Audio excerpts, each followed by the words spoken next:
आगे बढ़ते हैं और बात कर लेते हैं छत्तीसगढ़ की। छत्तीसगढ़ के रायपुर के सिविल लाइंस थाने के बाहर पूर्व मंत्री राजेश मूणत का रोते हुए वीडियो सामने आया। वो हाथ जोड़कर जमीन पर बैठे और कह रहे हैं कि साहब मेरी एफआईआर दर्ज कर लो, साहब प्लीज मेरी एफआईआर दर्ज कर लो। सबसे बड़ा सवाल होता है कि जनता के संवेदनशील मांगों पर और जनता की परेशानियों पर अगर आप विरोध प्रदर्शन करते हैं तो आपको उतना ही गंभीर होना चाहिए।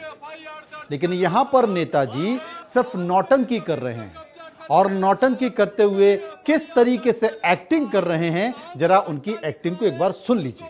कर दो साहब, मेरी चोरी की रिपोर्ट साहब, मेरी क्षेत्र में विधानसभा मारेगी साहब, आप उनकी एफआईआर लिख लो साहब, मेरी एफआईआर दर्ज कर लो साहब, मेरी एफआईआर दर्ज कर लो साहब, बहुत मारा है लोगों ने साहब, मेरी एफआईआर दर्ज कर लो साहब, वो मेरे को मार रहे हैं साहब, मेरे एफआईआर दर्ज कर लो, वीडियो तुम भी बना लो, एसपी साहब को भेज दो साहब, मेरी एफआईआर दर्ज कर लो साहब, मेरी जमीन पे कब्जा कर लिया है साहब, मेरी एफआईआर दर्ज कर लो साहब, वो सट्टा लिख रहा है, उसको बंद कर दो साहब, मेरी चोरी की रिपोर्ट लिख लो साहब, मेरी क्षेत्र में विधानसभा मारेगी साहब, आप लिख लो।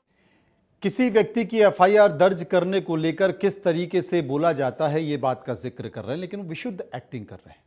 और जब वो एक्टिंग कर रहे हैं तो धरने प्रदर्शन पर बैठे उन्हीं के साथ ही हंस भी रहे हैं, माहौल भी उड़ा रहे हैं, मजाक भी उड़ा रहे हैं। लेकिन सबसे बड़ा सवाल है कि क्या आप गरीब लोगों का मजाक नहीं उड़ा रहे? आप विरोध प्रदर्शन संवेदनशीलता से कर रहे हैं या नौटंकी कर रहे हैं? यह पता चलता है उस धरने प्रदर्शन से जिस पर आप बैठे हुए।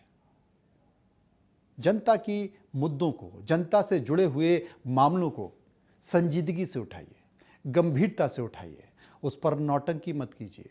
क्योंकि अगर इस तरह की नौटंकी करें तो आप थिएटर के बहुत अच्छे आर्टिस्ट लगते हैं, आपको रामलीला में भी मंचन करना चाहिए। और यही कारण है कि राजनेताओं की इस तरह की नौटंकी के कारण जनता, अब आम आदमी और पब्लिक राजनेताओं को बहुत गंभीरता से नहीं लेती है। खैर, फिलहाल मुद्दे की बात में इतना ही। आप चलते रहिए इंडिया न्यूज के साथ। नमस्कार।